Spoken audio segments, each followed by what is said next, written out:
Peace and blessings, Omo House. Jarain coming at you. And wow, it is April already. I was just thinking to myself, it just seemed like yesterday we were acknowledging the end of 2017, and here we are a quarter through another year. So time is moving. But one of the things that I was present to was standing out in my yard and sat down and felt the sun on my skin and was looking at the sky and feeling that warm spring breeze. And for a moment, it was perfect, being present, pausing and being present to everything being perfect in that moment. You know, nothing but my breath, nothing but being in the moment, nothing but acknowledging this sacred gift called life. So, you know, it's really easy to get distracted and start focusing on things that are not relevant or not real or not yet happening, which pulls us out of the moment. But when I'm present to the moment and just, I'm alive, right? And I'm seeing and hearing and feeling and listening to life unfold, like perfect. Anyway, welcome to April's FaithWorks. Welcome to the call of Emergence. So for those who tune in regularly, you know that I basically stay with the verbiage unless I feel inspired to say something. So here we go. So this month's packet begins with a quote from Henry Frederick Ariel, who I had never heard of, but very much taken by his quote because it's a grounding presence and sort of different and unique for what our culture focuses on. It's almost the antithesis of what our culture focuses on, but I think it's really wonderful to ground it if we are speaking on emergence, right? So here's the quote. Let mystery have its place in you. Do not be always turning up your whole soil with the plowshare of self-examination, but leave a little fallow corner in your heart, ready for any seed the winds may bring, and reserve a nook of shadow for the passing bird. Keep a place in your heart for the unexpected guest, an altar for an unknown God. Make a bit of room. Leave a little space. Keep a lookout for the unexpected. These instructions may not sound radical or revolutionary, but it turns out they are among the Creator's favorite ways to help us emerge into something new. This is especially important to remember as we turn from what the Christian faith calls Easter and move into spring. During this time of year, there's not much talk about leaving room and letting things be. Instead, we hear a lot about what Henry Frederick Ariel refers to as turning up our whole soil.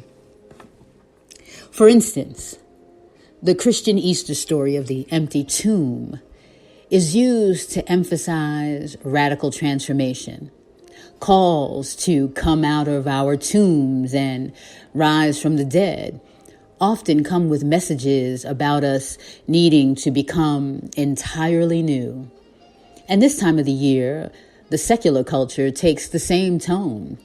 During spring, our society's heroic talk about striving and perfecting shifts into overdrive. Struggle is the most used metaphor. We are told to fight to become all we can be. Images of sprouts bursting and breaking through concrete start showing up pretty much everywhere. And yet, as Henry Frederick Ariel's quote reminds us, we need to be cautious with all these messages about bursting and breaking and becoming entirely new, because most of the time that's just not the way new life happens. More often than not, emergence and transformation are a much subtler art.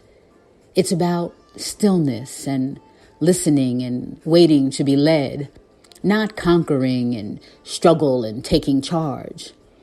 As a people of faith, we know that our transformation is not something we win, earn, or accomplish all on our own.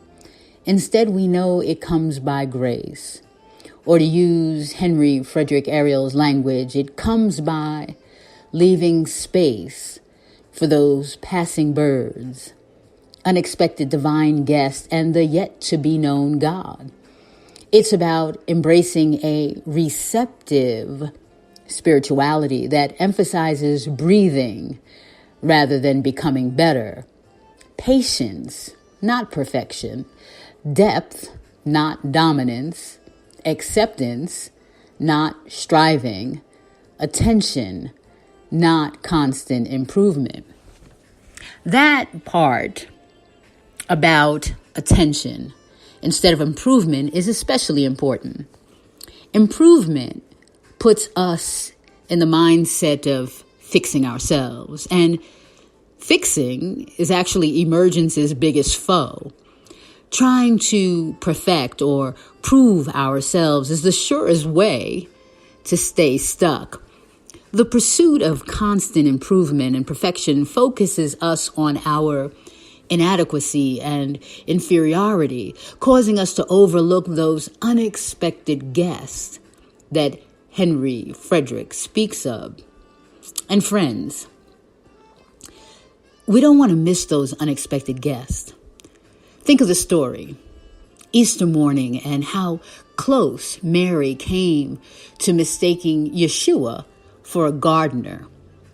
That moment is just as important as the one when she saw the empty tomb.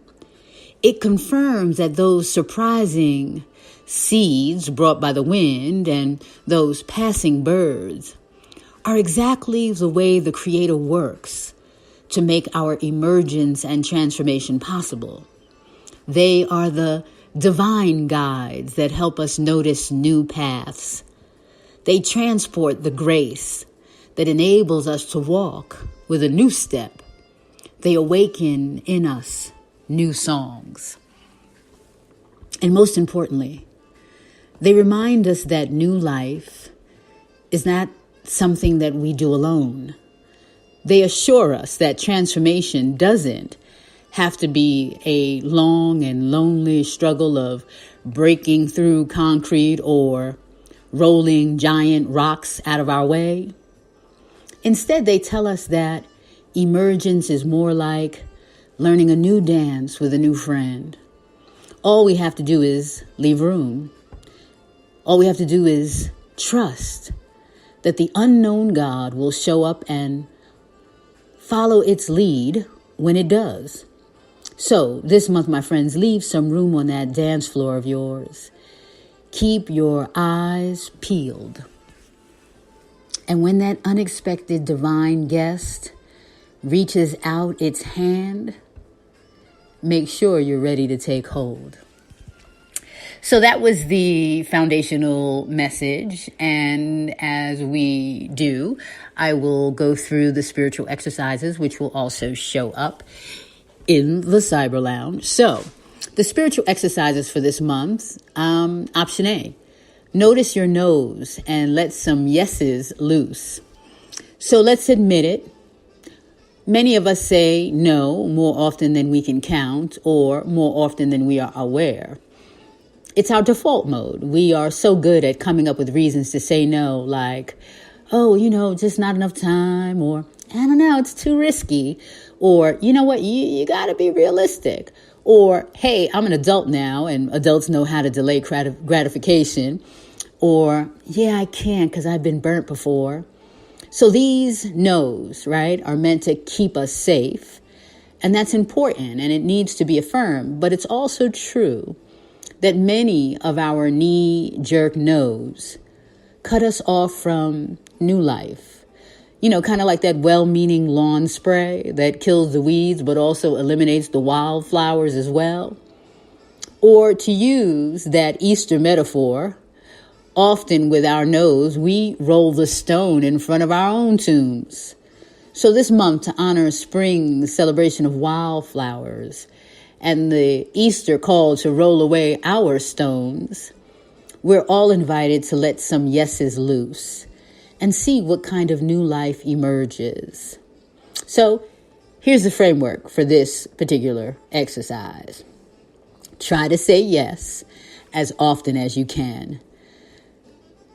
Drama professor and author Patricia Ryan Madsen captures the possibilities inherent in this playful but seriously daring spiritual discipline. She writes, quote, "This is going to sound crazy, but say yes to everything. Accept all offers. Go along with the plan. Support someone else's dream. Say yes, right, sure, I will, okay, of course, yes." Cultivate all the ways you can imagine to express affirmation. When the answer to all questions is yes, you enter a new world, a world of action, possibility, and adventure. It is undoubtedly an exaggeration to suggest that we can say yes to everything that comes up, but we can all say yes to more than we normally do. Once you become aware that you can, you will see how often we use the technique of blocking in personal relationships and life simply out of habit. Turning this around can bring positive and unexpected results. So, if you choose this as you engage this adventure of saying yes, don't feel a need to try too hard. Allow yourself to keep it simple. Try it for 2-3 days. See how it goes. Think about it as simply a matter of catching yourself right before the word no, because that no can just spill from your lips, and say yes instead. And to keep yourself on task, consider printing out these words on a small card or a piece of paper and place it somewhere where you will see it throughout the day. And these are the words: accept all offers, or go along with the plan, or support someone else's dream, or say yes, right, sure, I will, okay, yes, and not yes, but.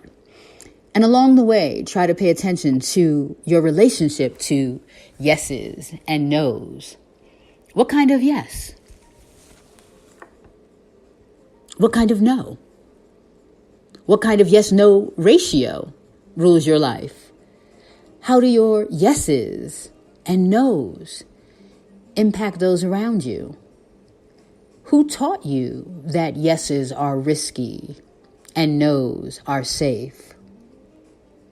Ask yourself who desperately needs your yes, but you've been too busy to notice.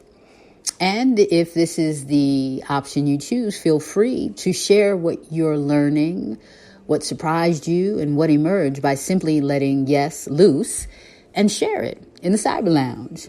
And of course, there will be some links and resources, so check those out as well.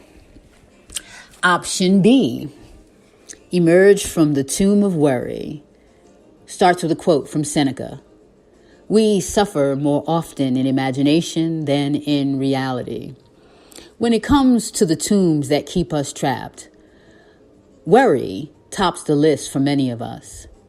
The tragedy is, as Seneca points out, many of those worries are imagined.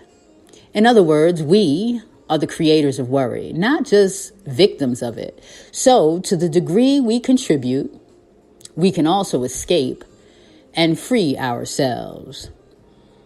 And if worry and anxiety is what you are wrestling with, then this might be a great exercise for you this month.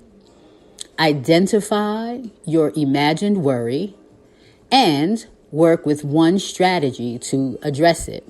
So in the Cyber Lounge, there will be a list of resources for support, and you can, take a day, dive deeply into them, or you can spread them out over time Use them as a time as part of your daily meditation.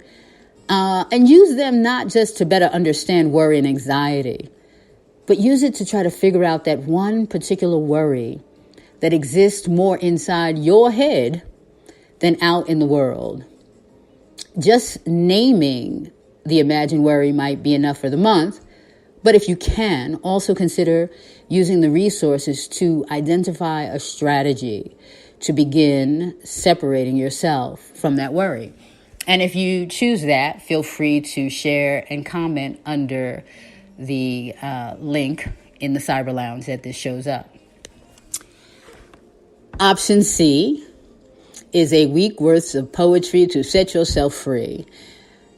Now, we all know that there are many sources of awakening and emergence, and poetry is among one of the most potent types of awakening. In the Cyber Lounge, you'll find 7 different poems, each with its own unique call to emerge into something new. And, take a week, use them as your meditation practice or however you plan to relate to it. And let the voice of the poets help you to identify the Creator's call to a new life. And as you engage them, ask yourself, how is the Creator calling me to emerge into deeper or greater living? What form of new being and becoming is the Creator inviting me to lean into? And under this link, if there's a particular poem that speaks to you, share that with us. What does it help you clarify for yourself? What challenge or guidance or comfort did it offer? And then lastly, there's always the Creator's question for you. So check those out. I would read them, but we'd be here for another 45 minutes. So just check out the resources as usual. Share as much as you'd like. And of course, my request is participate, be vulnerable, share with the community. So that's April. And let's see. Updates. We are now working on a website, so stay tuned for that information. And I think that's pretty much it. I think I'll just surprise you along the way. But once again, thank you for being part of this growing, emerging community. And blessings to you. Talk real soon. Peace.